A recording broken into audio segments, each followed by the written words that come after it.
Hello. Hello dear students, स्वागत है आप लोग का ट्यूटोरियल के लाइव चैनल।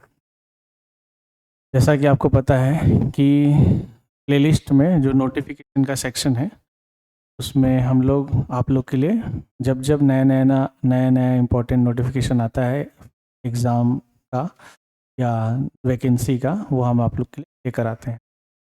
ऐसे ही एक वैकेंसी आई हुई है जिसके बारे में मैं अभी आपको चर्चा करना चाह रहा हूँ। देखिए वो कौन सी है, डिटेल उस पर डिस्कशन करेंगे। चलिए, तो इंडियन कोस्ट गार्ड, ठीक है, इंडियन कोस्ट गार्ड ने जो मिनिस्ट्री ऑफ डिफेंस के अंतर्गत आता है, उन्होंने एक वैकेंसी निकाली है। में टोटल कितने पोस्ट हैं अभी हम लोग देखेंगे। इंडियन कोस्ट गार्ड, जिसको हिंदी में कहते हैं तटरक्षक बल, भारतीय तटरक्षक बल, इन्होंने क्या किया है कि असिस्टेंट कमांडेंट की वैकेंसी निकाली है, जिसमें general duty, technical, engineering, electrical, electronics और 2026 में, ठीक है। टेक्निकल, देखो जनरल ड्यूटी का पोस्ट निकाला है असिस्टेंट कमांडेंट के लिए, जिसमें जनरल ड्यूटी कर सकते हैं। दूसरा इंजीनियरिंग का निकाला है, इंजीनियरिंग में भी 3 ब्रांच, एक नॉर्मल इंजीनियरिंग, दूसरा इलेक्ट्रिकल और तीसरा इलेक्ट्रॉनिक्स, और 2026 बैच के लिए, ठीक है। इन्हें फॉर्म भराएगा अभी 2024 में दिसंबर में, और पूरा प्रोसेस चलेगा सिलेक्शन का 2025 तक, और 2026 में जो ज्वाइन हो जाएंगे उनको ट्रेनिंग देकर पोस्टिंग दे दी जाएगी, ठीक। अब यहाँ देखिएगा लिखा है एप्लीकेशन स्टार्ट्स फ्रॉम 5 दिसंबर, 5 दिसंबर 2024 को ये एप्लीकेशन भरना स्टार्ट हुआ है, और 24 दिसंबर 2024 को एप्लीकेशन भरने का आखिरी डेट है, ठीक है। 24 दिसंबर 2024 को एप्लीकेशन भरने का आखिरी डेट है। 5 दिसंबर 2024 से वैकेंसी चालू हुई है, ठीक। इंडियन कोस्ट गार्ड जो है भारतीय तटरक्षक बल कहलाते हैं, जो भारतीय समुद्री सीमा की रक्षा करते हैं, ठीक है। भारत में जो समुद्री सीमा है, हमारी तट रेखा जो है, भारत की तट रेखा, उसकी रक्षा करते हैं। ये एक आर्म फोर्स है, मिनिस्ट्री ऑफ डिफेंस के अंतर्गत आती है, ठीक है। भारतीय तटरक्षक बल कहलाते हैं। बहुत ही बढ़िया नौकरी है और अच्छी खासी सैलरी इसमें रहती है, ठीक, और बहुत ही प्राउड वाली नौकरी है, ठीक। आगे देखते हैं, देखिए क्या लिखा है। Indian coast guard an arm force of union offers a vibrant career to young and dynamic Indian male candidates, ठीक है। ये किसके लिए है? मेल कैंडिडेट्स के लिए, ठीक है। For various branches as an assistant commandant, ठीक है। ग्रुप ए, ये ग्रुप ए की नौकरी है, और ये एक गजेटेड ऑफिसर होता है। ग्रुप ए जो है वो गजेटेड ऑफिसर है, जैसे आईएएस या आईएएस एक गजेटेड ऑफिसर होता है, ग्रुप ए वैसे असिस्टेंट कमांडेंट भी एक गजेटेड ऑफिसर है, ठीक। Registration of online application will be through coast guard recruitment website. तो आपको इस वेबसाइट के थ्रू रजिस्ट्रेशन करना है। देखो लिखा है ना, ज्वाइन इंडियन कोस्ट गार्ड, ठीक है, .cdac.in नामक वेबसाइट में आप क्लिक करोगे गूगल में और ऑनलाइन एप्लीकेशन फिल करोगे, ठीक। अब हम बात करते हैं कि आपको इंडियन कोस्ट गार्ड में ज्वाइन होने के लिए एज अ असिस्टेंट कमांडेंट क्या क्या क्राइटेरिया आया है, क्योंकि 2 टाइप की वैकेंसी निकली है, एक जनरल ड्यूटी और एक टेक्निकल, ठीक, टेक्निकल ड्यूटी। तो देखिए क्राइटेरिया क्या क्या है। तो बोल रहा है Indian citizen having following minimum qualification are eligible. तो पहले क्या होना चाहिए? इंडियन सिटीजन ही होना चाहिए फॉर्म भरना है तो, ठीक। देखिए पहला, अगर आप जनरल ड्यूटी या जीडी में असिस्टेंट कमांडेंट बनेंगे कोस्ट गार्ड में, तो आपका क्या क्या क्राइटेरिया है। सबसे पहले एज की बात करते हैं। एज का क्राइटेरिया ये है कि उस कैंडिडेट का एज 21 और 25 के बीच होना चाहिए, यानी 21 साल से कम नहीं होना चाहिए और 25 साल से ज़्यादा नहीं होना चाहिए। और वो जो एज है वो 1 जुलाई 2025 को बेस मान के ली जाएगी, ठीक है। यानी वो कैंडिडेट 1 जुलाई 2025 को 1 जुलाई 2025 के बीच का मतलब कि बेस लिया जाएगा। इसमें उस कैंडिडेट को कहा है कि बॉर्न बिटवीन, क्या लिखा है, born between 1 July 2000 to 13 July 2024 both dates are include. यानी कैंडिडेट को 21 साल से छोटा नहीं होना चाहिए और 25 साल से बड़ा नहीं होना चाहिए, जिसके लिए उसका जन्म होना चाहिए 1 जुलाई 2000 के बाद और 30 जून 2004 के पहले। 1 जुलाई सन 2000 के बाद जन्म होना चाहिए और 30 जून 2004 के पहले जन्म होना चाहिए। इस बीच उसका जन्म होना चाहिए कैंडिडेट का, वो एज क्राइटेरिया है। ठीक।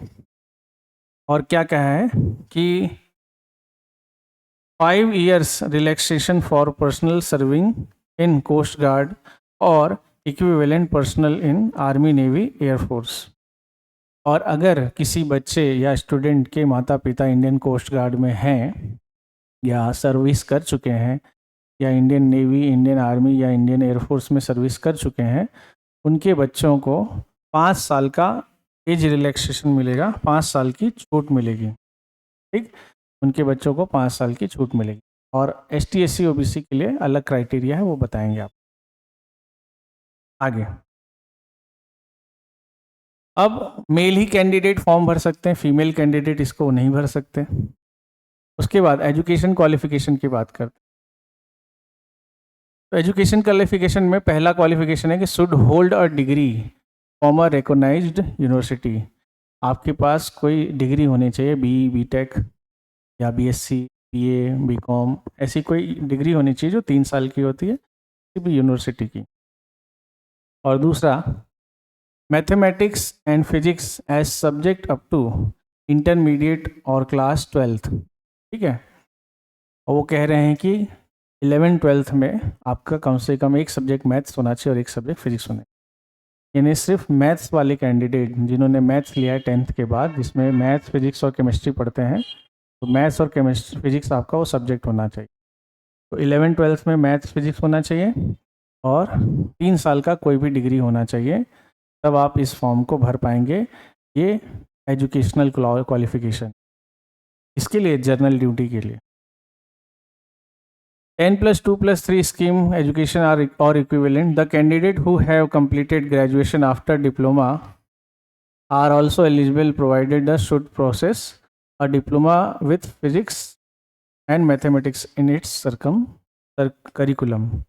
अब जिन कैंडिडेट ने 12th के बाद डिप्लोमा किया है और उनमें उनके पास भी मैथ्स फिजिक्स की डिग्री है, ठीक है, तो वो भी इस फॉर्म को भर सकते। ठीक। आगे बढ़ते हैं। नेक्स्ट, अब इसी में एक और पोस्ट आई है जिसको कहते हैं technical, mechanical, electrical, electronics post. Assistant commandant जब आप बनेंगे तो एक पोस्ट GD की है और एक पोस्ट टेक्निकल पोस्ट है। तो टेक्निकल पोस्ट के लिए क्या क्या क्राइटेरिया चाहिए, तो उसके लिए भी वही उम्र का क्राइटेरिया उतना ही होगा, 21 से 25 के बीच उम्र होनी चाहिए। ये 21 से छोटा होना चाहिए और 25 से बड़ा नहीं होना चाहिए, यानी 25 कंप्लीट नहीं होना चाहिए। और लिखा है कि एज क्राइटेरिया 1 जुलाई 2025 को बेस मान के की जाएगी और कैंडिडेट को बॉर्न होना चाहिए, जन्म लेना चाहिए 1 जुलाई 2000 से लेकर 30 जून 2000 के बीच।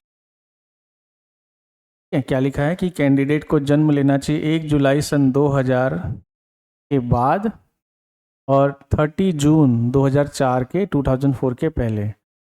उस कैंडिडेट का जन्म टेक्निकल पोस्ट के लिए भी वही है एज का क्राइटेरिया कि 1 जुलाई 2000 के बाद उसका जन्म होना चाहिए और 30 जून 2004 के पहले जन्म होना चाहिए।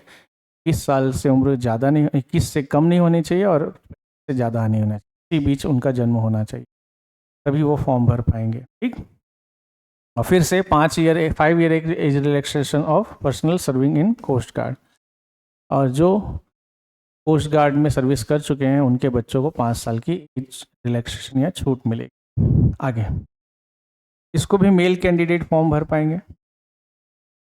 आगे इसमें क्या क्या चाहिए आपको, तो पहला education qualification should hold an engineering degree from a recognised university in a naval architecture और मैकेनिकल और marine automotive, mechatronics, industrial and production, metallurgy or design, aeronautical and aerospace। तो इन सब में किसी में भी एक इंजीनियरिंग होनी चाहिए। आपके पास इंजीनियरिंग की डिग्री होनी चाहिए या तो नेवल आर्किटेक्चर में, या तो मैकेनिकल में, या मरीन ऑटोमोटिव में, या मैकाट्रॉनिक्स में, या इंडस्ट्रियल एंड प्रोडक्शन में डिग्री होनी चाहिए, या मेटलर्जी में डिग्री होनी चाहिए, या एरोनॉटिकल इंजीनियरिंग में डिग्री होनी चाहिए। अगर वो नहीं है तो आपके पास इक्विवेलेंट क्वालिफिकेशन होनी चाहिए in any of the above discipline recognised university by institution और engineers India exempted from section A and B, their associate members of examination।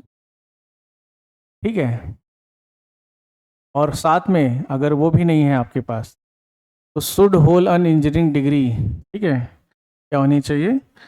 एक इंजीनियरिंग डिग्री होनी चाहिए, should hold a engineering degree.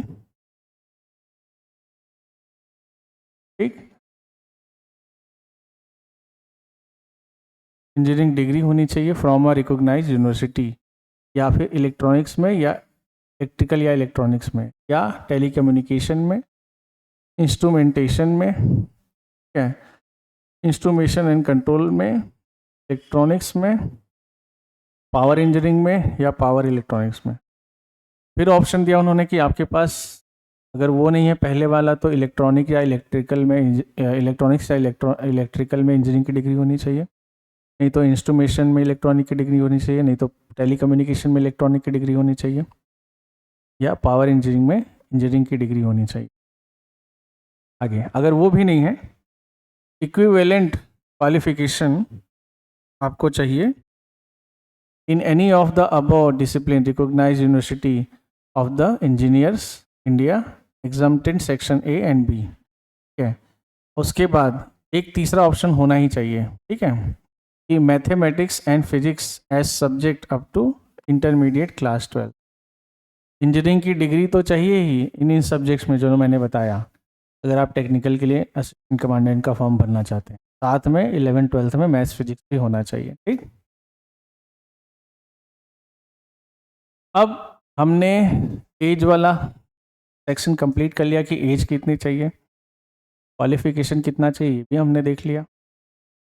अब आगे ले चलते हैं आपको अगले सेक्शन।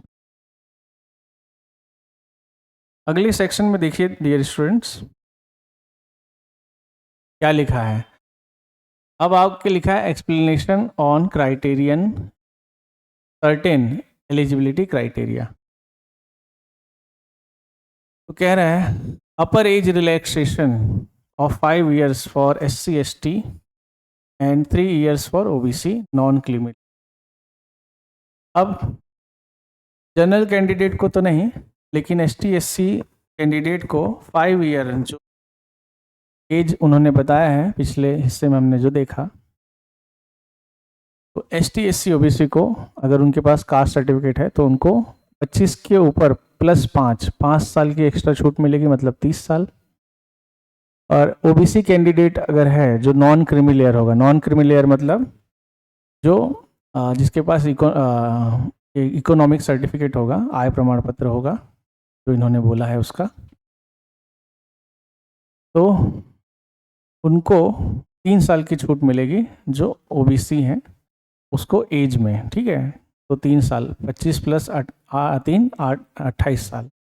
ठीक, उसके बाद कैंडिडेट्स ये वाला पढ़ेंगे। Having integrated post graduation degree are also eligible to apply provided that they are possession to criteria certificate issued by respective institute university. अब जिन कैंडिडेट्स ने उस टेक्निकल ब्रांच के लिए पोस्ट ग्रेजुएशन भी किया है वो भी इसके लिए अप्लाई कर सकते हैं, ये भी लिखा। Certificate that candidate pass out qualified degree, ठीक है, ये सब आपको देख लेना है। और such candidate have uploaded certificate carrying name, father name, date of birth, registration number, roll number, ये सब। ठीक, आगे आगे लिखा है Indian coast guard has discretion to fix qualifying marks any or all subjects the examination and decide on number of candidate to be shortlisted stage 1 stage 2 और stage 3। उन्होंने बोला कि कोस्ट गार्ड के पास ये अथॉरिटी है कि वो मिनिमम नंबर सेट कर सके स्टेज 1 स्टेज 2 स्टेज 3 के लिए। ये एग्ज़ाम अलग अलग स्टेजेस में होगा। ठीक, आगे देखते हैं। अब देखिए लिखा है the date of birth and gender will not be allow to be changed if any subsequent stage even after induction under any circumstances whatsoever, and candidate appointment of any candidate will be cancelled at any stage whenever any wrong information be detected। उन्होंने कहा है कि candidate जब form भरेंगे तो कोई भी गलत जानकारी नहीं देंगे।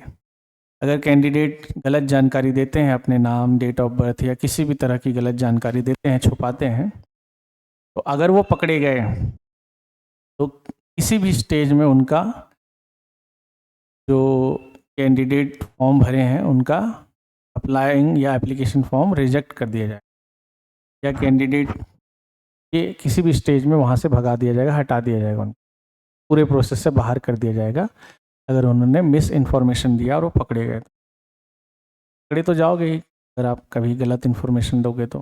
ठीक, आगे अब कितनी वैकेंसी है इसको देख लेते हैं। Vacancies, category wise vacancies, various post recruitment of assistant commandant 2026 batch as follows. तो देखिए जनरल ड्यूटी के लिए वैकेंसी है 110, सी के लिए 13, एसटी के लिए 15, ओबीसी के लिए 38, ईडब्ल्यूएस मतलब इकोनॉमिक वीकर सेक्शन, और यूआर के लिए 40। तो टोटल 110 पोस्ट है जीडी जनरल ड्यूटी। ठीक है, असिस्टेंट कमांडेंट। और टेक्निकल इंजीनियरिंग पोस्ट के लिए 30 वैकेंसी है, जिसमें 4 एससी के लिए, 2 एसटी के लिए, 9 ओबीसी के लिए, ईडब्ल्यूएस के लिए नहीं है, यूआर के लिए 15। तो टोटल कितना हो जाएगा 30। ठीक, इस तरह 140 वैकेंसी है। तो टोटल एक वैकेंसी एससी के लिए 17 सब मिला के, एसटी के लिए 17, ओबीसी के लिए 47, ईडब्ल्यूएस के लिए 4, यूआर के लिए 55 और टोटल हो गई 140 वैकेंसी। तो टोटल 140 वैकेंसी पूरे भारत के लिए। ठीक, आगे बढ़ते हैं डियर स्टूडेंट्स, देखते हैं।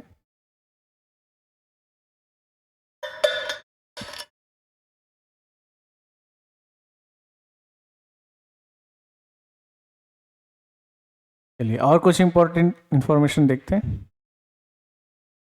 अब हमको क्या दिखा है, लिखिए, लिखा है एडिशनल एलिजिबिलिटी क्राइटेरिया, और क्या क्या एक्स्ट्रा एलिजिबिलिटी चाहिए वो देख लीजिए।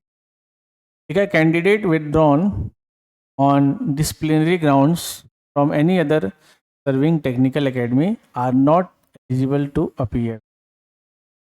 उन्होंने बोला कि वो कैंडिडेट जो किसी और दूसरे बोर्ड से, सिलेक्शन बोर्ड से, एसएसबी से बाहर किए गए हैं, तो ये मतलब कि जिनको किसी भी एग्ज़ाम के लिए वो किया गया है, डिसक्वालीफाइड किया गया है किसी दूसरे अलग अलग रीजन से, हमें वो इसको फॉर्म नहीं भर सकते। ठीक, किसी भी डिसिप्लिनरी ग्राउंड, यानी किसी डिसिप्लिन के मतलब कि कोई अनुशासनहीनता आपने की होगी कभी, अगर उसके कारण किसी दूसरे एग्ज़ाम ने आपको बाहर किया तो इसमें आप फॉर्म नहीं भर पाएंगे।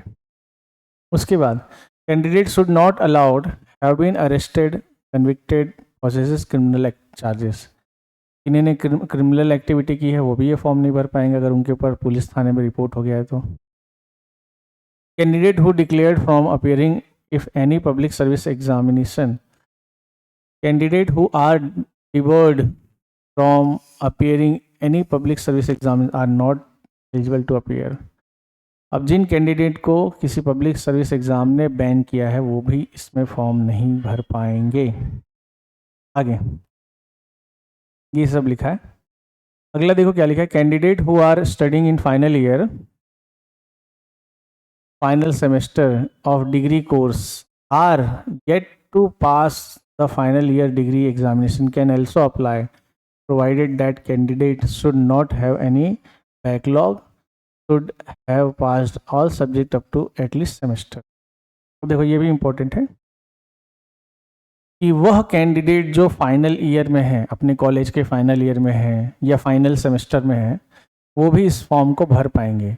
लेकिन जो बच्चे सेमेस्टर में हैं उनका कोई भी बैकलॉग नहीं होना चाहिए। फाइनल सेमेस्टर में अगर है तो कोई पिछला बैकलॉग नहीं होना चाहिए, बैक नहीं लगा होना चाहिए, तो वो भी ये फॉर्म को भर पाएंगे। और फाइनल ईयर में कोई बच्चा है, कैंडिडेट है, वो भी इस फॉर्म को भर पाएगा। अपीयर जो कर रहा है, जो पास नहीं हुआ है फाइनल ईयर में है, वो फॉर्म भर पाएगा। ठीक,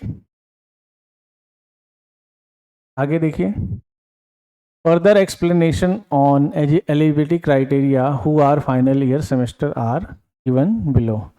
वही को चीज़ लिखा जो अभी मैंने बताया कि वो कैंडिडेट जो फाइनल ईयर में है, जिनका एग्ज़ाम नहीं हुआ है, वो भी इस फॉर्म को भर पाएंगे, जिनका एग्ज़ाम शायद 2025 में होगा। और वो कैंडिडेट जो फाइनल सेमेस्टर में है, क्या होता है कि इंडिया में 2 टाइप का एग्ज़ाम चलता है, एक ईयर वाइज एग्ज़ाम, एक सेमेस्टर वाइज एग्ज़ाम। तो जो बच्चा अपने डिग्री कोर्स के फाइनल ईयर में है वो भी इस फॉर्म को भर पाएगा, और जो स्टूडेंट फाइनल सेमेस्टर में है वो भी इस फॉर्म को भर पाएगा। अगर पास नहीं हुआ है फाइनल ईयर तो कोई दिक्कत नहीं, लेकिन फाइनल ईयर में होना चाहिए, लास्ट सेमेस्टर में होना चाहिए। ठीक, नेक्स्ट, अब सिलेक्शन प्रोसेस की बात करते हैं। ये सबसे इम्पोर्टेंट है, कैसे सिलेक्शन होगा आपका। ठीक, तो selection process of assistant commandant is based on all India order of merit, which is based on performance of candidate in various stages, stage 1 to 5। ठीक है, सबसे बड़ी बात कि इसमें 5 स्टेजेस में आपका चयन होगा।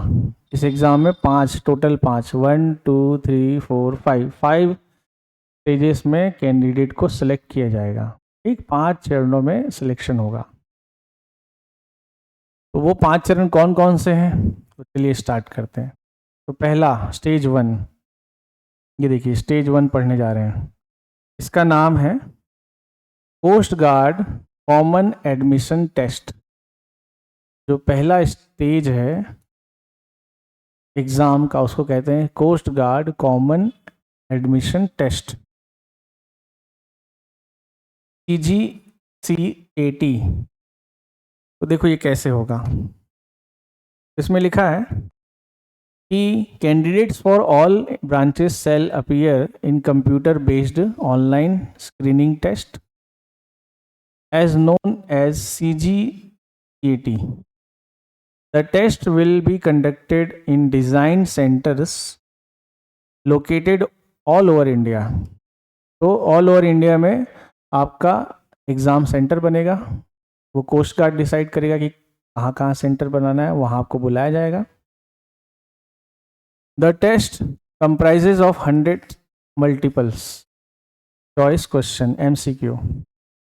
तो कंप्यूटर बेस्ड टेस्ट होगा पहला आपका स्टेज 1 में, इसमें 100 क्वेश्चन आएंगे मल्टीपल चॉइस क्वेश्चन के, जो आपको दिलाने रहेंगे। ठीक है, objective question carrying 4 marks of each correct answer. अगर आप सही आंसर देते हैं तो आपको 4 नंबर मिलेंगे एक क्वेश्चन पे, यानी 400 नंबर का पेपर होगा। 100 क्वेश्चन तो 4 नंबर का एक पेपर, यानी 400 नंबर का 4 नंबर का एक क्वेश्चन, यानी 400 नंबर का एक पेपर। 4 मार्क्स यानी 400 मार्क्स एंड 1 नेगेटिव मार्क। ठीक है, 1 negative mark for each incorrect answer. 1/4 का इसमें क्या चलेगा, नेगेटिव मार्किंग चलेगा। कि अगर आप एक सही आंसर देते हैं तो 4 मार्क्स मिलेगा, और एक गलत आंसर देते हैं तो 1 मार्क्स आपका कट जाएगा सही आंसर का। ठीक है, जैसे मान लो आपने 10 क्वेश्चन बनाए तो एक क्वेश्चन का 4 मार्क्स यानी आपके 40 मार्क्स हो गए। लेकिन मान लो कि आपने 5 गलत क्वेश्चन बना दिए, तो उस 5 गलत क्वेश्चन का तो मार्क्स आपको नहीं मिलेगा, लेकिन ये जो 40 नंबर है उसमें से 5 नंबर माइनस हो जाएंगे, तो 35 नंबर आपका रह जाएगा। ठीक, तो 15 क्वेश्चन बनाओगे तो सिर्फ 35 नंबर मिलेंगे। ठीक,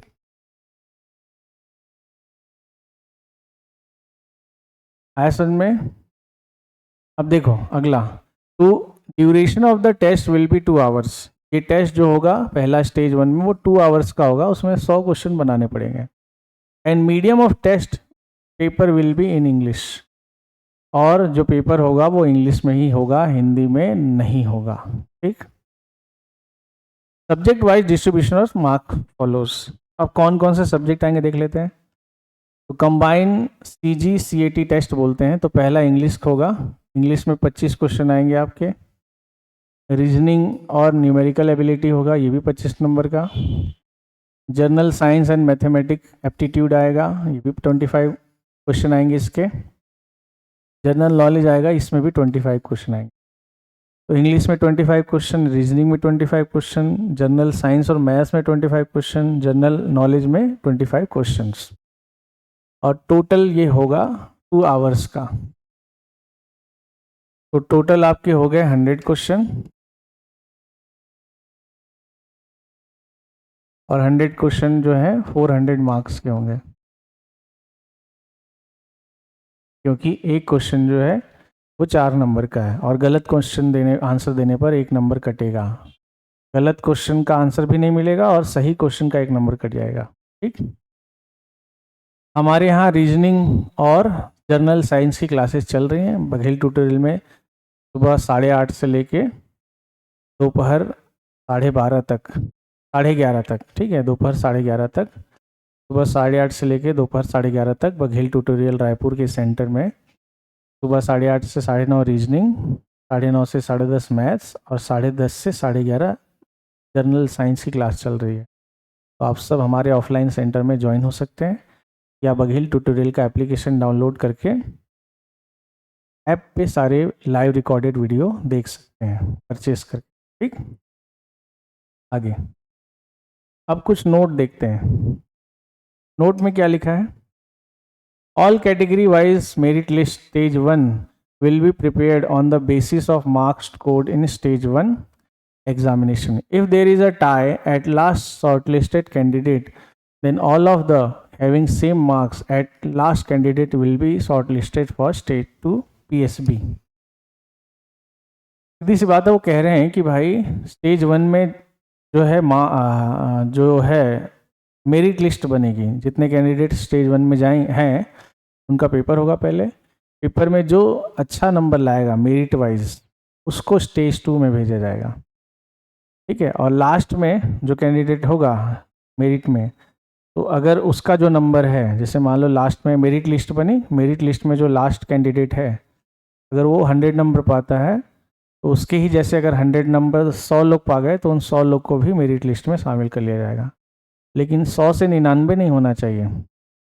सॉरी, 100 जैसे लास्ट कैंडिडेट है ना, उसका नंबर 100 है, तो 100 नंबर अगर 100 लोग पाए हैं तो उसको भी मेरिट लिस्ट में चला जाएगा, लेकिन 99 नंबर को शामिल नहीं किया जाएगा। ठीक, तो यह मतलब होता है लास्ट कैंडिडेट का। आगे, अब नॉर्मलाइजेशन मार्क भी होगा इसमें। ठीक है, इसमें क्या होगा? नॉर्मलाइजेशन भी होगा। होता क्या है कि अलग अलग सेंटर में एग्ज़ाम होगा, तो हो सकता है अलग अलग दिन हो या अलग अलग टाइप का पेपर चला गया हो। ठीक है, तो अगर जहाँ कठिन पेपर है वहाँ और कहीं सरल पेपर है तो दोनों को नॉर्मलाइज किया जाएगा। तो नॉर्मलाइजेशन मार्क भी है यहाँ पे, यहाँ सब लिखा हुआ है, इसको हम नहीं भी देखेंगे तो चलेगा। ठीक है, आपको फोकस करना है कि आप अच्छे से अच्छा नंबर लेकर आएँ अगर फॉर्म भरते हैं तो। ठीक है, स्टेज 1 ये है, स्टेज 1 अभी कर रहे हैं, स्टेज 2 पढ़ेंगे। Indian coast guard has discretion to fix qualifying marks if in any of all subject of examination for shortlisted candidate stage 2। फिर से वही बात कि इंडियन कोस्ट गार्ड के पास ये अधिकार है कि वो मिनिमम मार्क्स सेट कर सके क्वालिफाइंग एग्जाम के लिए। उसके बाद क्वालिफाइंग होने के बाद वो मेरिट लिस्ट बनेगी टॉपर के हिसाब से। ठीक, चलो आगे स्टेज 2 की बात करते हैं। स्टेज 2 का एग्ज़ाम जो है उसको कहते हैं प्रीलिमिनरी सिलेक्शन बोर्ड, प्राइमरीज या preliminary selection board PSB। Preliminary preliminary selection board या पीएसबी, स्टेज 2 में आपको पीएसबी में भेजा जाएगा। ठीक, based on performance of the stage 1 candidate will be shortlisted appearing in stage 2 PSB. Stage 1 जो था वो आप क्लियर कर लेंगे तो आपको स्टेज 2 में भेजा जाएगा जिसको कहते हैं PSB, which will be conducted, ठीक है, which will be conducted for a day at Noida, Mumbai, Goa, Chennai, Kolkata, Shillong and Gandhinagar centres. Stage 2 PSB का जो एग्ज़ाम होगा उसके लिए आपको भारत में सिर्फ इन्हीं सेंटर में बुलाया जाएगा, या तो नोएडा में बुलाया जाएगा, या तो मुंबई गोवा में बुलाया जाएगा, या नहीं तो चेन्नई में, नहीं तो कोलकाता में, नहीं तो शिलोंग में, नहीं तो गांधीनगर। इन्हीं सेंटर में स्टेज 2 के लिए बुलाया जाएगा। स्टेज 1 का एग्ज़ाम तो ऑल ओवर इंडिया होगा, लेकिन स्टेज 2 का एग्ज़ाम सिर्फ ये फिक्स सेंटर्स में होगा और कहीं नहीं होगा। Candidate are give their choice for PSB centre the time for filling application form. Candidate will be screened through a computerized cognitive battery test PT CCBT। तो ये जो सेंटर है स्टेज 2 के, जब आप फॉर्म भरोगे ऑनलाइन उसी में आपको ये सेंटर चूज करना, वो बताएंगे कि कौन से सेंटर में आप जा सकते हो, आप चूज करोगे उसे। एंड पिक्चर परसेप्शन टेस्ट, इसमें स्टेज 2 में आपको क्या होगा, कंप्यूटराइज कॉग्निटिव बैटरी टेस्ट होगा, पिक्चर परसेप्शन डिस्कशन टेस्ट होगा, पीपीडी बोलते हैं जिसको। CCBT will be in English only and will B of objective type. तो देखो, जब स्टेज 2 में जाओगे पहला एग्जाम होगा CCBT। CCBT का फुल फॉर्म होता है कंप्यूटराइज कॉग्निटिव बैटरी टेस्ट, वो भी ऑब्जेक्टिव होगा और वो भी इंग्लिश में ही होगा। और दूसरा टेस्ट उसका होगा आपका picture perception and discussion test, ठीक है। During PPDT the candidate are expected to speak and discuss in English. जब पिक्चर परसेप्शन और डिस्कशन टेस्ट होगा, ग्रुप डिस्कशन बोलते हैं, उसमें कैंडिडेट को इंग्लिश में ही बात करना है, ऐसा वो एक्सेप्ट करते हैं कि बोल रहे हैं। हिंदी और combination of both in stage 2 examination is only qualifying nature, that is pass और फेल। या तो आप इंग्लिश में बात कर सकते हैं picture perception and discussion test में, या हिंदी में बात कर सकते हैं, ठीक है, लेकिन मिक्स होना चाहिए हिंदी इंग्लिश। प्योर इंग्लिश में बात करोगे तो भी अच्छा, मिक्स हिंदी इंग्लिश में बात करोगे तो भी अच्छा, उसमें कोई दिक्कत नहीं है, ठीक है, डिस्कशन के। और CCBT जो होगा स्टेज 2 में वो इंग्लिश में ही होगा, ऑब्जेक्टिव टेस्ट। आगे candidates verification, candidate reported for stage 2 will be first undergo photo and biometric verification. जब आप स्टेज 2 में जाओगे तो आपका फोटो और बायोमेट्रिक पूरा वेरिफिकेशन होगा कि आप वही कैंडिडेट हो या नहीं हो, ठीक। आगे फिर स्टेज 2 में ही आपका डॉक्यूमेंट वेरिफिकेशन होगा। The candidate who clear PSB will be undergo document verification, ठीक है। The original document brought by candidate will be verified as per the document uploaded by candidate during registration for stage 2।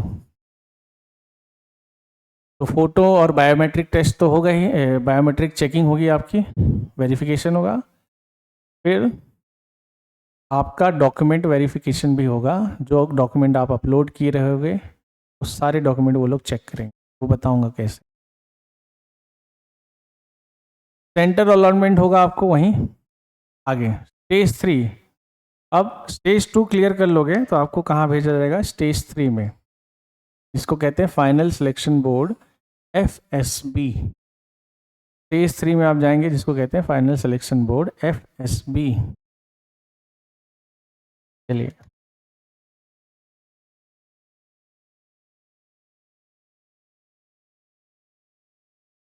सुनिएगा ध्यान से। Stage 3 क्या है देखते हैं dear students. इसमें लिखा है the candidate qualifying for stage 3 will be intimated on completion of stage 2। जब आप स्टेज 2 कंप्लीट कर लोगे उसी दिन आपको सेंटर में बताया जाएगा कि आप स्टेज 3 में पहुंच गए हो, नहीं तो वहीं से छुट्टी कर दी जाएगी घर के लिए। The schedule of stage 3 will be intimated to candidate personal login IDs. Stage 3 का जो प्रोग्राम है या जो प्रोसेस है वो आपके लॉगिन आईडी में जाएगी, आपका कोस्ट गार्ड में लॉगिन आईडी बनेगा फॉर्म भरते time. FSB is conducted at the coast guard selection board, ठीक है, लोकेटेड नोएडा। नोएडा में आपका FSB या स्टेज 3 का एग्ज़ाम होगा। स्पेंस ओवर 5 डेज, और उसमें आपको 5 दिन वहाँ पे रहना होगा। The candidate are subject to psychological test, जिसमें आपका साइकोलॉजिकल टेस्ट होगा, ग्रुप टास्क होगा, इंटरव्यू टेस्ट होगा, पर्सनैलिटी टेस्ट, यानी कि समझ लो SSB होगा, समझ लो सर्विस सिलेक्शन बोर्ड जिसको बोलते हैं, उस टाइप का टेस्ट होगा, जिसमें स्टेज 3 में साइकोलॉजी टेस्ट, ग्रुप टास्क और इंटरव्यू होगा आपका, है ना। All document certificates verified during PSB are also required to be produced of original during FSB. Board certification is held on last day and thereafter recommended candidate are sent for stage 4, that is initial special medical examination. जो candidate stage 3 पार कर लेंगे, जिसको final selection board कहते हैं FSB, में आपका psychological test, group task और interview होगा। ये कहाँ होगा? नोएडा में। सबको नोएडा जाना पड़ेगा, ठीक है, दिल्ली के पास पड़ता है, उत्तर प्रदेश में नोएडा। वहाँ आप जाएंगे तो ये सब होगा, उसमें आप सेलेक्ट हो जाओगे, वहाँ भी आपका डॉक्यूमेंट सब वेरीफाई किया जाएगा और फिर आपको रिकमेंड किया जाएगा मेडिकल टेस्ट के लिए। स्टेज 3 पास कर लोगे तो मेडिकल टेस्ट हो गया, ठीक। मेडिकल टेस्ट स्टेज 4 है। मेडिकल टेस्ट जो है, the candidate who clear stage 3 are required to undergo special medical examination at base hospital new Delhi. New Delhi में आपका मेडिकल टेस्ट होगा, ठीक है। और declare unfit to special medical board MSB will be included in the merit list. They have option appeal to verdict and will report appear medicals at this designed as designated serving hospital within 21 days of completion. Medical test होगा, अगर आप medical test में पास हो गए तो बहुत अच्छी बात है, स्टेज 5 में पहुंच जाएंगे। लेकिन किसी कारण से मेडिकल टेस्ट में आपको अनफिट कर दिया गया, किसी छोटे मोटे कारण से जो ठीक हो सकता है, तो आपको 21 दिन के अंदर अपील करनी होगी कि मेरा ये छोटा सा कोई मेडिकल प्रॉब्लम है जिसको मैं ठीक कर लूँगा, तो वो मौका देंगे आपको उसको ठीक करने का। लेकिन अगर मेडिकली अनफिट घोषित कर दिया तो फिर आप नहीं जा पाओगे मेडिकल के आगे, फिर वहीं से आपको छुट्टी कर देंगे। लेकिन मान लो छोटा मोटा कोई प्रॉब्लम रहा मेडिकल का जिसको ठीक किया जा सकता है, तो वो ठीक करने का मौका भी देते हैं, लेकिन उसके लिए अपील करनी होगी 21 दिन के अंदर। वो पूरा प्रोसेस वहाँ आपको बताया जाएगा। आगे चलते हैं डियर स्टूडेंट्स। स्टेज 5 आपके सिलेक्शन का स्टेज 5 तो कहेंगे इंडक्शन। इंडक्शन में क्या होगा? The candidates who clear stage 4 and stand in all India merit list as per the vacancies available be provisionally selected training and will be required to repeat Indian naval academy INA Ezhimala for naval orientation course NOC as per the instruction. All India merit list will be based on combined mark of stages 1 to 3rd. Candidate reported at INA Ajimala for training will first undergo photo biometric verification. अब आपने stage 1 cross कर लिया, 2 cross कर लिया, 3 cross कर लिया और medically भी आप फिट हो गए, तो आपको स्टेज 5 में कहाँ भेजा जाएगा? ट्रेनिंग के लिए। ट्रेनिंग के लिए कहाँ भेजा जाएगा? INA Indian naval academy Ezhimala, ठीक है, एझिमला में है वो, और वहाँ आप ट्रेनिंग करेंगे। लेकिन वहाँ भी जाने से पहले आपका पूरा डॉक्यूमेंट और फ़ोटो वेरिफिकेशन होगा। अब देखिए नोट क्या लिखा है, the last date of induction of at INA will tentatively be 27 December 2025। अब हो सके तो पूरे साल आपका 2025 में सिलेक्शन का प्रोसेस चलेगा अलग अलग स्टेजेस में, तो आप क्रॉस करते जाते हैं, पार करते जाते हैं, तो आपको दिसंबर 27 के बाद 2025 में दिसंबर 27 के बाद अगले साल 2026 में ट्रेनिंग के लिए बुला लिया जाएगा INA एझिमला। आगे सारे स्टेजेस का नंबर आपके मेरिट लिस्ट में जुड़ेगा, ठीक, तब आप वहाँ पे मेरिट लिस्ट में एक लिस्ट बने। Result declaration, the result of each stage selection procedure from stage 1 to stage 5 can be accessed by login and into candidates account ISG website. Candidates जो फॉर्म भरेंगे उनका लॉगिन ID बनेगा coast guard की website में, वहाँ आपको website में ही आपके सिलेक्शन का पूरा जानकारी मिलता रहेगा कि आप उसमें सेलेक्ट हुए कि नहीं हुए, अगले स्टेज में गए कि नहीं गए, सब वहाँ जानकारी मिलेगी। ठीक, आपको अपना लॉगिन ID और कोस्ट गार्ड की वेबसाइट को बार बार चेक करना पड़ेगा। ठीक, विल बी लॉन्च, हाँ, the result of online examination stage 1, ठीक है, will be announce tentatively 30 days. Stage 1 का जो एग्ज़ाम होगा ना वो 30 दिन के अंदर आपको उसका रिजल्ट पता चल जाएगा। Details of declaration of result as follows, ठीक है, तो ये सब आपको बता दिया जाएगा। हाउ टू अप्लाई, अप्लाई कैसे करेंगे। Application will be accepted online, और एप्लीकेशन सिर्फ आप ऑनलाइन भर सकते हैं। 5 दिसंबर 2024 से फॉर्म भरना स्टार्ट होगा और 24 दिसंबर 2024 को फॉर्म भरना क्लोज हो जाएगा। फॉर्म भर सकते हैं इस वेबसाइट से, आप इंडियन कोस्ट गार्ड की वेबसाइट में फॉर्म भर सकते हैं, join Indian coast guard .cdac.in लिखकर आप फॉर्म भर सकते हैं गूगल में। ठीक, ठीक है, मल्टी ऑप्शन एंट्री स्कीम, ठीक है, तो ये देखिए क्या लिखा है कि मल्टी ऑप्शन एंट्री स्कीम, तो देखिए लिखा है क्या, candidate who fulfil eligibility criteria for both general duty branch and technical branches mentioned in para 2 may apply for both the branches in indicating of opinion 1 and opinion 2। तो coast guard आपको मौका दे रही है कि अगर आप जनरल ड्यूटी में भी फॉर्म भर सकते हैं तो भर सकते हैं, और अगर टेक्निकल डिग्री है तो आप टेक्निकल में तो फॉर्म भरेंगे ही। तो नॉर्मल बच्चे जिनके पास डिग्री नहीं है टेक्निकल की, वो जनरल में बस फॉर्म भर सकते हैं, लेकिन टेक्निकल वाले बच्चे टेक्निकल में तो फॉर्म भरेंगे ही, जनरल में भी फॉर्म भर सकते हैं, ऐसा ऑप्शन है। ठीक, RSN में during processing stage 1 result shortlisted for stage 2 candidate will be consider only in the branches for their list preference. खैर, eligibility criteria, holding engineering degree recognise university, ये सब वही है जो पहले था। 3 year degree course in any non tech subject from recognise university, general duty only. और technical के लिए आपको तो इंजीनियरिंग की डिग्री चाहिए जो हम बता चुके थे। आगे ले चलते हैं और क्या क्या इंपॉर्टेंट चीज़ें हैं। If any candidates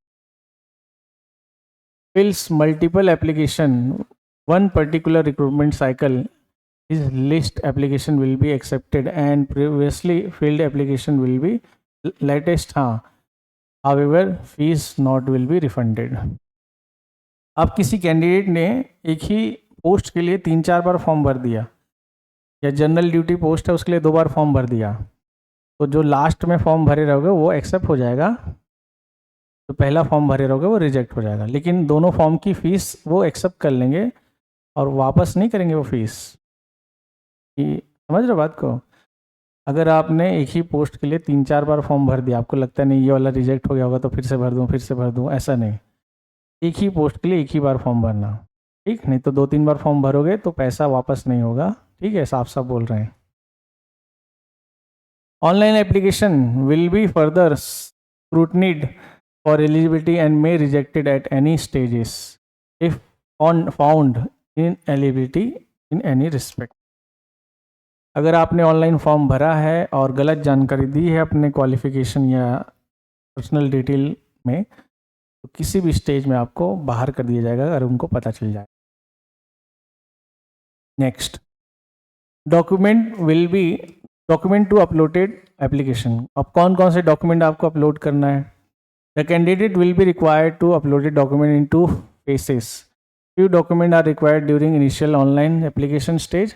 Few required to be uploaded after shortlisted stage. The candidate are to scan the original documents. Neither photocopy nor self-assisted photocopy is to be scanned.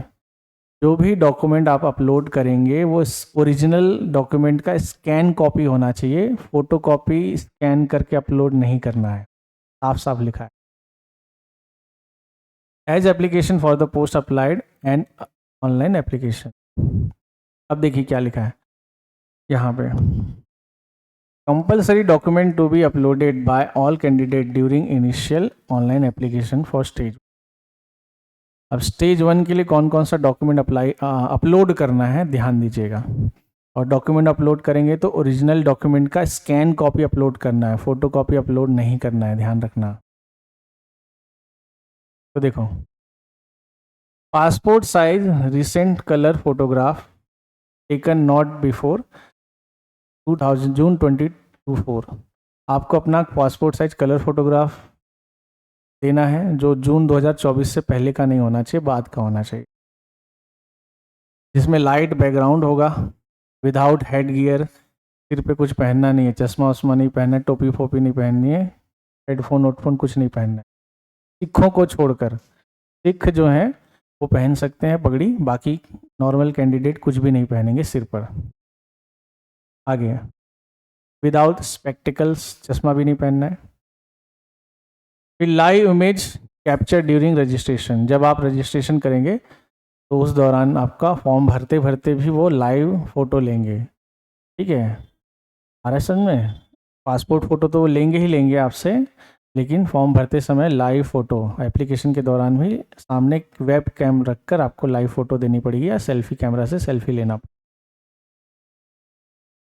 फिर आगे बोल रहा है कैंडिडेट स्कैन सिग्नेचर भी आपको upload करनी पड़ेगी।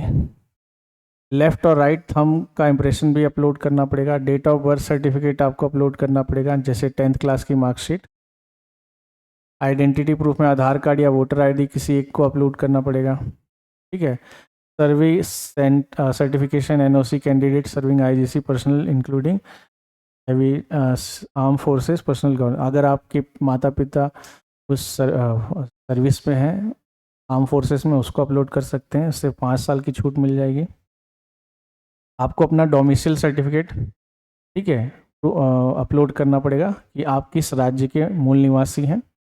Domicile certificate बन जाता है तहसील ऑफिस में, वो आपको अपलोड करना पड़ेगा, या चॉइस सेंटर में बन जाता है।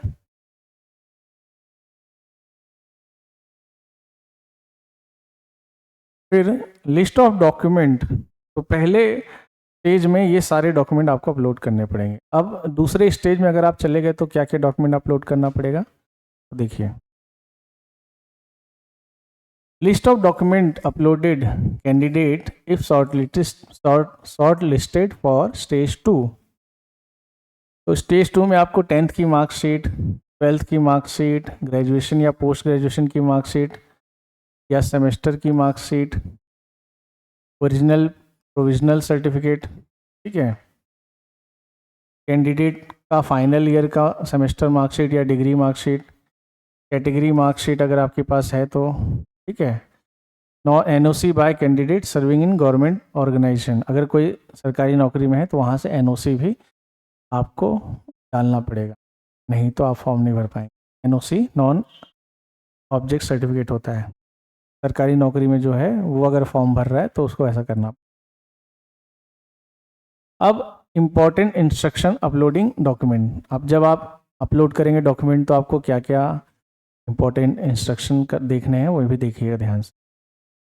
सबसे पहले all document be uploaded in JPG और जेपीजी इमेज। आपको जेपीजी या जेपीजी फॉर्मेट में ही डॉक्यूमेंट अपलोड करना है।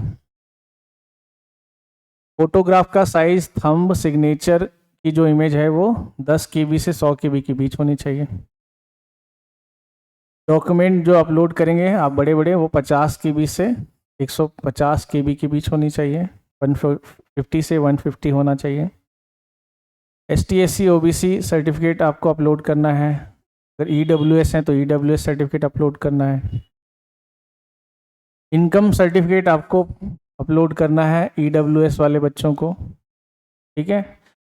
नॉन क्रीमी लेयर में अगर कोई बच्चा है OBC का, उसको भी अपना इनकम सर्टिफिकेट और कास्ट सर्टिफिकेट अपलोड करना है, ठीक है।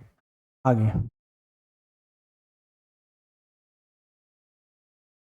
हाँ, अब बात करते हैं कि आपको एग्जामिनेशन फीस कितनी लगेगी, ठीक।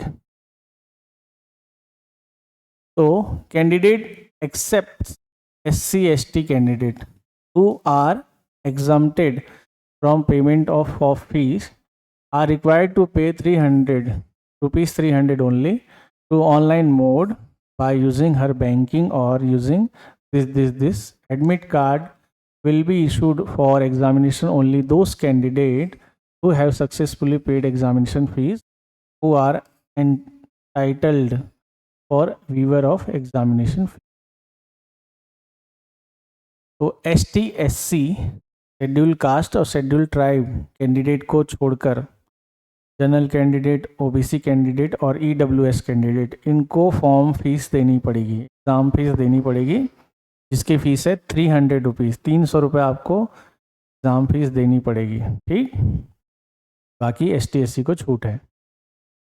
आगे exemption of examination fees, candidate from ST/SC category are, तो वो ठीक है, ST/SC को छूट है उस एग्ज़ाम फीस से। रिफ़ंड मल्टीपल पेमेंट, अगर आप ज़्यादा पेमेंट कर देंगे तो उसके रिफ़ंड का प्रोसेस बताया गया है। ट्रैवल एक्सपेंस आपको मिलेगा, स्टेज 1 में आप जाएंगे तो उसमें आपको ट्रैवल का एक्सपेंस मिलेगा, जिसमें 2nd क्लास फेयर ट्रेन का मिलेगा, ठीक है। आप जाएंगे स्टेज 1 में तो आपको 2nd क्लास फेयर मिलेगा ट्रेन का या बस का या स्टीमर का, ठीक है। लेकिन आपको उसका टिकट रखना पड़ेगा, जो 30 किलोमीटर से ज़्यादा का दूरी होगा उसी का फेयर मिलेगा, 30 किलोमीटर से कम की दूरी का फेयर आपको नहीं मिलेगा, यानी आपको टिकट का पैसा भी देंगे वो लोग, लेकिन दूरी 30 किलोमीटर से ज़्यादा की होनी चाहिए, ठीक।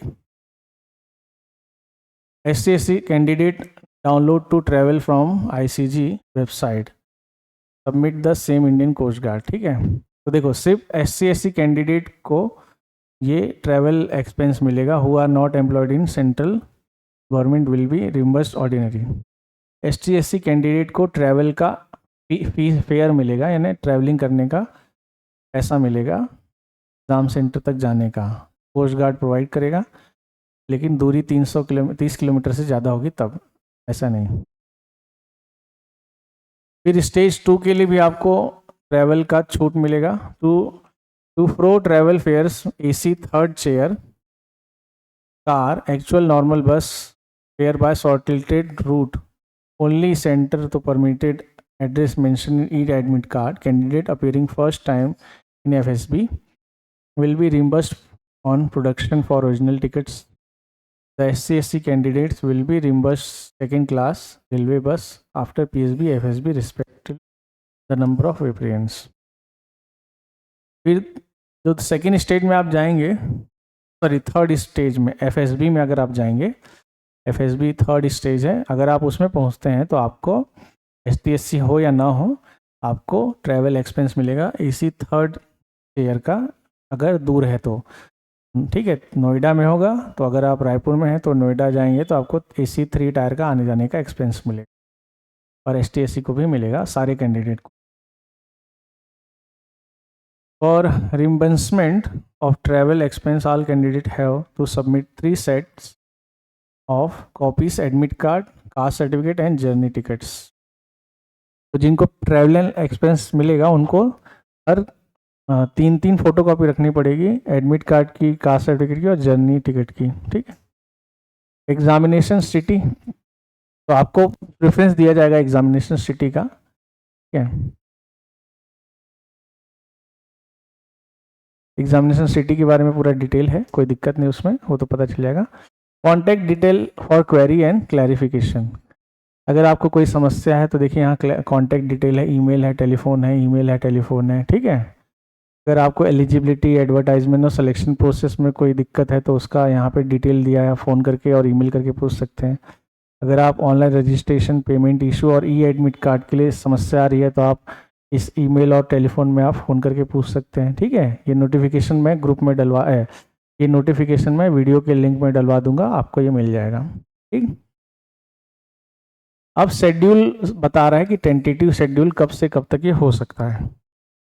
तो स्टेज 1 का एग्ज़ाम आपका फरवरी 2025 तक हो सकता है, स्टेज 2 मार्च 2025 में होगा, स्टेज 3 अप्रैल और अक्टूबर 2025 में होगा, स्टेज 4 मई नवंबर 2025 में होगा, ठीक है।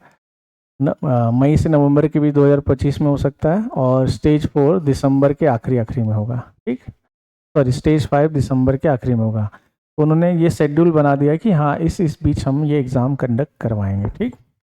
आगे कैंडिडेट जो है सारी जानकारी आप प्राप्त कर सकते हैं, देखो यहाँ पे लिखा है, और भी अगर चाहिए तो। हालांकि हम तो आपसे सारी डिटेल बता ही रहे हैं, लेकिन उन्होंने अपना मेल आईडी और फ़ोन नंबर भी दिया है ताकि कैंडिडेट पूछ सकें अगर कोई ज़्यादा समस्या है। ये नोट भी नॉर्मल है।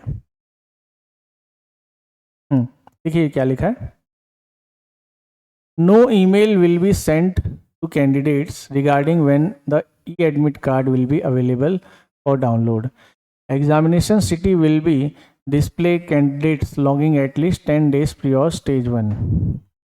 वो कह रहे हैं कि आपको खुद ही वेबसाइट चेक करनी है फॉर्म भरने के बाद इंडियन कोस्ट गार्ड की। वो आपको ईमेल नहीं करेंगे या मैसेज नहीं भेजेंगे कि जाओ अपना एडमिट कार्ड डाउनलोड कर लो, ठीक। ये खुद करना पड़ेगा वेबसाइट चेक करके। और एग्ज़ाम की जो सिटी है स्टेज 1 की, वो एग्ज़ाम से 10 दिन पहले ही पता चलेगा, उससे पहले नहीं पता चलेगा। यहाँ पे साफ साफ नोट में लिखा हुआ है, ठीक। आगे document required to be carried during various stages. तो अलग अलग स्टेज में कौन कौन सा डॉक्यूमेंट चाहिए। तो स्टेज 1 में आपको प्रिंट आउट चाहिए ई एडमिट कार्ड का, ठीक है। कलर फोटोकॉपी आपको चाहिए, ब्लैक और white print out of E admit card. 2 colour passport photo चाहिए, ठीक है, स्टेज 1 के एग्ज़ामिनेशन के लिए। जब आप जाएंगे तो ओरिजिनल आईडी प्रूफ चाहिए आपको स्टेज 1 में जाएंगे तो, और ST SC के लिए ओरिजिनल कास्ट सर्टिफिकेट चाहिए अगर वो जाएंगे स्टेज 1 में तो। स्टेज 2 और 3 में जाएंगे तो आपको फिर से 2 कॉपी चाहिए कंप्यूटर ऑनलाइन एप्लीकेशन या ई एडमिट कार्ड के लिए, ओरिजिनल क्लास 10th का सर्टिफिकेट, ओरिजिनल क्लास 12th का certificate, original degree, ID proof, character certificate, travel 12। देखो स्टेज 2 में और 3 में जाओगे तो 12 आपको कलर फोटो कॉपी चाहिए, 12 ठोक आपको कलर पासपोर्ट साइज फ़ोटो चाहिए विथ ब्लू बैकग्राउंड। ये ध्यान से पढ़ना, ब्लू बैकग्राउंड। डोमिसाइल सर्टिफिकेट चाहिए स्टेज 2 या 3 में जाओगे तो। NCC का ABC सर्टिफिकेट अगर है तो वो आप लगा सकते हैं स्टेज 3 में, उससे आपको एक्स्ट्रा मार्क्स मिल सकते हैं कुछ मेरिट लिस्ट में। कैटेगरी सर्टिफिकेट अगर है तो ले जाएंगे अलग अलग। सर्विस सर्टिफिकेट अगर आपके माता पिता आर्म फोर्सेस में है तो। Important instruction document be carried, वही सब लिखा है, ठीक है। अब स्टेज 4 में जब मेडिकल होगा तो आप क्या क्या लेके जाएंगे। तो प्रिंट आउट ले जाना है ई एडमिट कार्ड का जो स्टेज 3 में मिलेगा, ओरिजिनल ID कार्ड ले जाना है, ठीक है, ये सब ले जाना है। स्टेज 5 में जब आप पहुंचेंगे तो क्या करेंगे, तो स्टेज 5 में तो सीधा ट्रेनिंग होगी, तो वहाँ तो सब चीज़ ले जाना है, लिखा है यहाँ पे देखो। हाँ, original 3 copies photo copies, original photo copies चाहिए किसका किसका। अपॉइंटमेंट लेटर का फोटो कॉपी आपको ले जाना है, ओरिजिनल भी ले जाना है।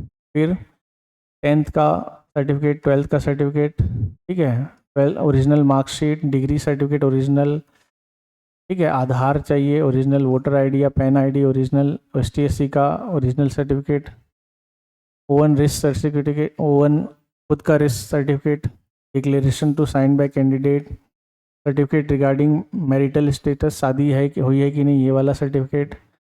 बॉन्ड आप साइन करेंगे, ठीक है, पेरेंट्स और गार्जियन वाला। Additional bond regarding submission, agreement certificate, ये सारा लिस्ट आपके पास है, क्या क्या सर्टिफिकेट ट्रेनिंग में ले जाना है, ठीक है। ये सब आप प्रिंट आउट जरूर निकाल लेंगे। मेडिकल स्टैंडर्ड्स क्या क्या होंगे जब आप मेडिकल में जाएंगे, तो देख लीजिए। मेडिकल में जब आप जाएंगे तो असिस्टेंट कमांडेंट के लिए हाइट होनी चाहिए 157 सेंटीमीटर मिनिमम। आपकी हाइट 157 सेंटीमीटर से कम नहीं होनी चाहिए जब आप जाएंगे तो, ठीक। आगे बढ़ते हैं। वेट आपका होना चाहिए प्रोपोर्शनल हाइट एंड एज और ±10% एप्लीकेबल। आपके हाइट और एज के हिसाब से, आपके हाइट के हिसाब से और आपके एज के हिसाब से आपका वेट वो लोग डिसाइड करेंगे। एक चार्ट होता है जिसमें 10% कम या ज़्यादा चलेगा, उससे ज़्यादा नहीं होना चाहिए। अगर होगा तो वो लोग टाइम देते हैं उसको कम करने का। चेस्ट मिनिमम 5 सेंटीमीटर फूलना चाहिए। हाँ, आपका हियरिंग सुनने का नॉर्मल होना चाहिए। आई साइड असिस्टेंट कमांडेंट जीडी के लिए 6/6, 6/6, 6/9, 6/6, under corrected without glass, corrected with glass, ठीक है। तो असिस्टेंट कमांडेंट में चश्मा पहना जा सकता है। 6/9 होना चाहिए और 6/6 होना चाहिए। असिस्टेंट कमांडेंट टेक्निकल में 6/36, 6/36, और अगर ग्लास पहनोगे तो 6/6 और 6/6 होना चाहिए, ठीक। टैटू देखो, इंपॉर्टेंट टैटू के लिए, टैटू के लिए बताया है। परमानेंट टैटू, टैटू कई लोग बनवाते हैं ना, तो टैटू का बताया है कि permanent body tattoo are not permitted on any part of the body. आपकी बॉडी में कोई भी टैटू नहीं होना चाहिए, साफ साफ बोला है। लेकिन however certain concessions are permitted of to candidate belonging to tribal areas communities। लेकिन कोई ट्राइबल एरिया और कम्युनिटी का है as declare by government of India for other के, हाँ, कोई ट्राइबल एरिया का है, ट्राइबल या आदिवासी क्षेत्र का बच्चा है, उसने अगर टैटू बनवाया है तो गवर्नमेंट से मान्यता प्राप्त, अगर वो क्षेत्र है, उसका क्षेत्र अगर गवर्नमेंट से मान्यता प्राप्त है तो उसको टैटू की परमिशन है, नहीं तो नहीं है किसी को टैटू की परमिशन। और other candidate permanent body tattoos are only permitted in inner face of forearms, that is inside elbow of the to the wrist। और जो अदर कैंडिडेट है जिन्होंने टैटू बनवाया है, तो टैटू ये एल्बो, ये कोहनी के इधर नहीं होना चाहिए, कोहनी से अंदर होना चाहिए, ठीक है। जो हमारा एल्बो है ना, कोहनी, इससे बाहर टैटू नहीं होना चाहिए, इस कोहनी से अंदर टैटू शरीर में हो सकता है, ठीक है। चेहरे पे भी टैटू नहीं होना चाहिए। आगे, candidate are advise to get their ears cleaned. Medical में जाएंगे तो कान वान साफ करा के जाना है। हाइट का भी बताया है, ठीक है। ये सब जानकारियाँ छोटी छोटी हैं, ये दिया हुआ है। Validity selection, candidate selection to particular batch valid for that batch only. जिसमें आपका सिलेक्शन होगा उसी बैच के लिए आप सिलेक्ट होंगे, और किसी दूसरे नौकरी के लिए आपको सिलेक्शन नहीं होगा। पोस्ट गार्ड में साफ साफ लिखा है। मेरिट लिस्ट बनेगी आपकी बाद में, मेरिट लिस्ट दिसंबर के लास्ट में बनेगी, और ट्रेनिंग आपको INA एझिमला में भेजी जाएगा, जो जनवरी 2026 को चालू होगा, ठीक है। ये सब लिखा हुआ है साफ साफ, ये कोई मेन आपको बता रहा हूँ। आपकी ट्रेनिंग जो है, आपकी ट्रेनिंग जो है वो 24 हफ्तों की होगी, 24 हफ्ते, ठीक है, 44 हफ्ते, 44 वीक्स की ट्रेनिंग होगी INA एझिमला में, ठीक है। फिर आपको रीज़न टू रिजेक्शन, आपको अलग अलग कारणों से रिजेक्ट किया जा सकता है। अगर आप ट्रेनिंग के दौरान कोई अनुशासनहीनता करते हैं, इनडिसिप्लिन वर्क करते हैं, कुछ और गलत काम करते हैं, तो ट्रेनिंग के दौरान ही आपको ट्रेनिंग से घर भेज दिया जाएगा वापस। तो ट्रेनिंग के दौरान आपको कोई गलती नहीं करनी है, पूरा डिसिप्लिन फॉलो करना है जैसा वो बोलेंगे, नहीं तो ट्रेनिंग के बीच में भी कई लोगों को भगा दिया जाता है, ठीक। यही सब लिखा हुआ है। आगे कुछ जनरल इंस्ट्रक्शन है, गाइडलाइंस है। Candidate make their arrangement of 1 day including boarding in lodging convenience city allocated stage 2, that is privilege section. उन्होंने कहा है कि अगर आप स्टेज 2 में जाते हैं, स्टेज 1 में तो आप अपने खर्चे पे जाएंगे, स्टेज 3 को छोड़कर स्टेज 2 में जाएंगे, एक दिन का बस आपको खर्चा अपना उठाना है, बाकी स्टेज 2 का बाकी दिन का खर्चा वो उठाएंगे, ठीक है। और कैंडिडेट को हमेशा जॉइन इंडियन कोस्ट गार्ड की वेबसाइट चेक करनी है, ठीक है। मोबाइल फ़ोन आपके प्रोहिबिटेड हैं एग्ज़ाम में, ठीक है। चॉइस सेंटर आपको चूज़ करने मिलेगा, फ्री बोर्डिंग और लाइजिंग फैसिलिटी भी मिलेगी एफएसबी में जब आप जाएंगे तो, बोर्डिंग और लॉजिंग फैसिलिटी, ठीक है। ये सब लिखा हुआ है। हाँ, कैंडिडेट अगर किसी क्रिमिनल एक्टिविटी में पाए गए हैं या अरेस्ट कर दिए गए हैं तो उनको एग्ज़ाम से बाहर कर दिए, ठीक, ये लिखा हुआ है साफ साफ। अब इंडियन कोस्ट गार्ड आपको क्या क्या देता है, तो देखो सबसे पहले प्रमोशन देते हैं वो, और पे स्केल ऑफ वेरियस 7th पे स्केल आपको देते हैं, ठीक है। बहुत अच्छी सैलरी होती है उनकी। ये देखिए, आप जब असिस्टेंट कमांडेंट बनेंगे ट्रेनिंग के बाद, वो 10 पे स्केल 10 है, 56,100 रुपये सैलरी मिलेगी। प्रमोशन के बाद आप डिप्टी कमांडेंट बनेंगे तो 67,000 सैलरी मिलेगी 700, कमांडेंट बनेंगे तो 78,800 सैलरी मिलेगी। फिर ऐसे ही करके अगर आप प्रमोशन करते गए धीरे धीरे बहुत अच्छा, लास्ट में डायरेक्टर जनरल भी बन सकते हैं कोस्ट गार्ड के। ये प्रमोशन वाली पोस्ट है, ग्रुप ए की नौकरी है, बहुत अच्छी नौकरी है। डायरेक्टर जनरल भी बन सकते हैं, उसमें आपकी सैलरी 2,25,000 रुपये महीने की होगी। अभी जाएंगे असिस्टेंट कमांडेंट के रूप में तो 56,100 रुपये बेसिक सैलरी मिलेगी। ये 56,000 बेसिक सैलरी है, ध्यान रखना।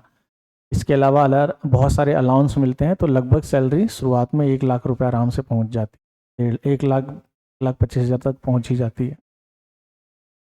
कुछ अदर बेनिफिट्स हैं, जैसे मेडिकल मिलेगा आपको अपने लिए और परिवार के लिए, आपको फर्निश गवर्नमेंट अकोमोडेशन घर मिलेगा साफ़ सुथरा रहने के लिए, हाउस रेंट मिलेगा अगर नहीं है तो घर, 45 दिन की छुट्टी मिलेगी, 8 दिन की कैजुअल लीव मिलेगी हर साल। इंश्योरेंस आपको मिलेगा 1 करोड़ 25 लाख का, जिसका प्रीमियम 12,000 रुपये 500 है जो सरकार देगी। पेंशन आपको मिलेगी, कैंटीन फैसिलिटी आपको मिलेगी, ठीक है। Learn participate in various sport adventure activity में आप भाग ले सकते हैं फ्री में। मेडिकल फैसिलिटी पूरा मिलेगा रिटायरमेंट के बाद भी, ठीक है। राशन आपको फ्री मिलेगा, राशन मनी मिलेगी, ठीक है। तो ये सारी चीज़ें मिलेगी, राशन भी देखो देती है सरकार, कितनी बड़ी बात है। तो लास्ट डेट है 24 दिसंबर, ठीक है। मैं आशा करता हूँ कि ये सारी जानकारी आपको अच्छी लगी होगी। आप ये फॉर्म ज़रूर भरेंगे जो कैंडिडेट इसके लिए एलिजिबल है। आज के लिए हम यहीं तक रखते हैं। बहुत बहुत धन्यवाद।